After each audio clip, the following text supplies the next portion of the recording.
بسم اللہ الرحمن الرحیم۔ میں امید ہے کہ تمام مسلمان اپنی صحت عافیت والی زندگی گزار رہے ہوں گے۔ کچھ چیزیں میں آپ سے شیئر کرنا چاہتا ہوں۔ پہلی یہ ہے کہ ہم جو پریشان رہتے ہیں اس کا حل کیا ہے؟ تو ہر بندہ پریشان ہے، لیکن میں یہ عرض کروں گا کہ پریشانی جتنی ہم فیل کرتے ہیں اتنی نہیں ہے۔ وجہ یہ ہے کہ ہم وسوسوں کا شکار ہیں، اور وسوسوں کی شکار ہونے کی وجہ سے ہم جو نعمتیں ہیں ان کو محسوس نہیں کر پاتے۔ اور ہم چاہتے ہیں کہ ہم ایک سیف زندگی گزاریں جس میں ہمیں پریشانیاں نہ ہوں۔ تو یہ سوچ ہی جو ہے، اسی سوچ پہ جب ہم زیادہ باریکی سے آگے بڑھتے جاتے ہیں کہ ہم کمفرٹ زون میں رہیں، ہر وقت ہمیں کچھ نہ ہو، تو یہ سوچ ہی جب آگے بڑھتی ہے تو اس چپکے سے شیطان دل میں وسوسہ ڈال دیتا ہے کہ ہمیں کوئی مصیبت نہیں آنی چاہیے، آزمائش نہیں آنی چاہیے، اگر آئے گی تو ہم بہت بدبخت ہیں، یہ ہے وہ ہے۔ تو اس طرح کے وسوسے ہیں۔ میں عرض کرتا چلوں کہ میں ایک سپورٹس مین رہا ہوں، کوچ بھی رہا ہوں، اور ابھی بھی کر رہا ہوں، گیم بھی اور کوچنگ بھی۔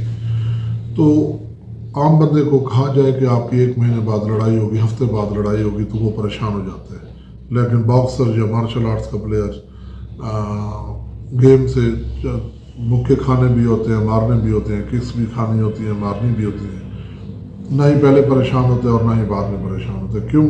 کہ اس کو ایک طے کیا گیا ہے کہ یہ کام ہونا ہے، جبکہ عام بندہ امیجن سے ہی اس کا بلڈ پریشر ہائی ہو جاتا ہے اور اس چیز کو فیل ہی نہیں کر پاتا، نیگیٹو فیل کرتا ہے۔ تو اسی طرح ہمیں جو نصاب دیا گیا، اللہ تعالیٰ نے جو اس میں ہمیں نصاب دیا ہے اس میں لائف کا، اس میں سورہ بقرہ کی آیت نمبر 155، 156 اور 157، جس کا ترجمہ اور مفہوم یہ ہے کہ ہم تمہیں آزمائیں گے موت سے، خوف سے، رزق کی کمی سے، محنتوں کے ضائع ہو جانے پہ۔ تو اللہ تعالیٰ نے یہ ہمیں چیزیں بتا دی ہیں کہ ہمیں ہر وقت آزمائش آتی رہے گی۔ تو اگلا اس کا یہ ہے کہ پھر اللہ کے جو نیک بندے ہوں گے وہ قالوا انا للہ و انا الیہ راجعون، وہ کہیں گے کہ اللہ تعالیٰ ہم تیری ملکیت ہے، ہم تیری طرف لوٹ کے آنے والے ہیں۔ تو وفا کا اظہار کریں گے۔ اللہ کچھ چیزیں لے لے گا ان سے، اپنے پیارے لے لے گا موت کی صورت میں، آزمائش اور خوف کی صورت ان پہ آئے گی، تو وہ اللہ تعالیٰ کی اس کو احکام کو مد نظر رکھتے ہوئے شکر ادا کریں گے کہ یہ تو اللہ تعالیٰ آپ نے ہمیں آزمائش دی ہے۔ تو وہ جواب دیں گے کہ ہم تیری ملکیت ہیں اور تیری طرف لوٹ کے آنے والے ہیں، اور پھر اللہ انہیں عمومی اور خصوصی طور پر نوازے گا۔ تو ہم یہ سمجھتے ہیں کہ ہم پہ پریشانی نہ آئے، ہم پریشانی کو اوور فیلنگ میں لے جاتے ہیں۔ آزمائش ہے، آزمائش تو آنی ہے۔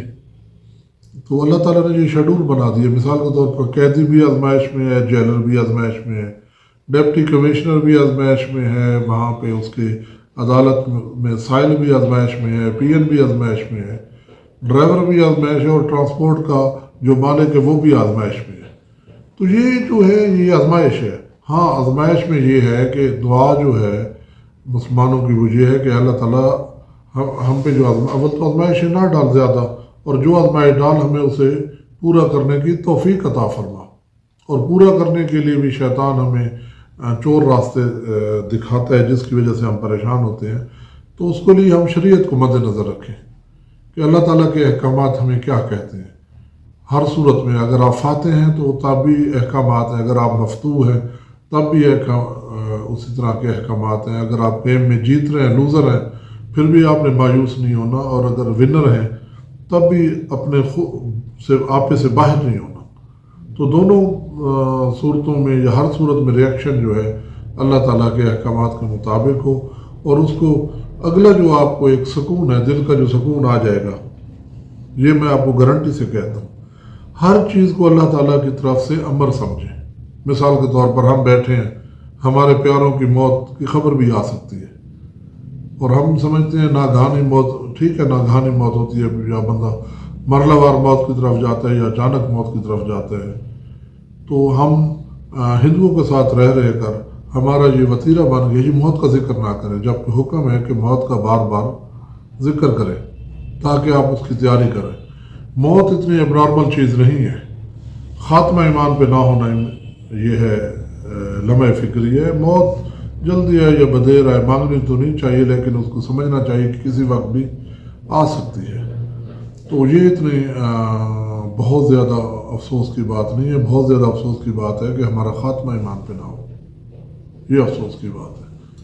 تو اس لیے موت ہو، رزق کی کمی ہو، آزمائش ہو، کہیں آپ کی ذلت بھی ہو سکتی ہے. وہ رزق منتشا و ظلم منتشا بیادی الخیر انک علی کل شیء قدیر. اللہ تعالیٰ آپ کو کبھی کبھی آپ کے انسلٹ بھی ہو جائے گی، ہو جائے. ہم بعض بندہ یہ فیل کرتے ہیں کہ میرے خلاف کوئی کبھی بات نہ کرے. جب آپ اللہ کی رضا میں راضی رہنے کی کوشش کریں گے تو اس سے پہلے آپ کو اگر ایسے ہی پتہ چلے کہ فلاں کسی بندے نے آپ کی غیبت کی ہے تو آپ پریشان ہو جائیں گے. لیکن اس کیفیت میں تھوڑا سا آپ رہیں گے تو آپ کو لوگ منہ پہ بھی برا بھلا کہہ دیں گے، آپ سکون میں آ جائیں گے. رزق کی بھی کبھی کمی ہو جاتی ہے، کبھی رزق پھنس بھی جاتا ہے. تو ساری چیزوں میں شریعت کو مد نظر رکھیں اور اللہ تعالیٰ کے امر کو دل سے قبول کریں. اور میں ایک اور چیز آپ کو بتاؤں جس چیز کو آپ کو ایک دل کا بہت بڑا سکون ملے گا کہ جو کام ہو رہا ہے سب اللہ تعالیٰ کی طرف سے ہو رہا ہے. ہم اس میں کچھ نہیں کر سکتے. تو اگر چاہیں بھی تو کچھ نہیں کر سکتے. اور اگر اللہ کی رضا میں راضی رہیں کہ اللہ تعالیٰ تو نے جو یہ کیا ہے میں اس پہ راضی ہوں، اور یہ کیفیت آپ بار بار ذہن میں ریوائز کریں گے تو انشاءاللہ اللہ آپ کو اس کی توفیق دے گا.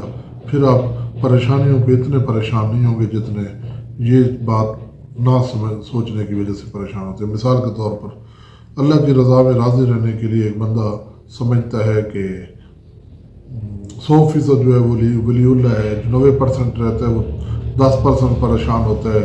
جو 70% اس کو دل میں اپنے مان لیتا ہے وہ 30% پریشان ہوتا ہے. اور جو بالکل نہیں مانتا وہ لوگ اب نارمل ہو جاتے ہیں، خودکشی کر لیتے ہیں، مرڈر کسی کو کر دیتے ہیں، اب نارمل حرکتیں کرتے ہیں.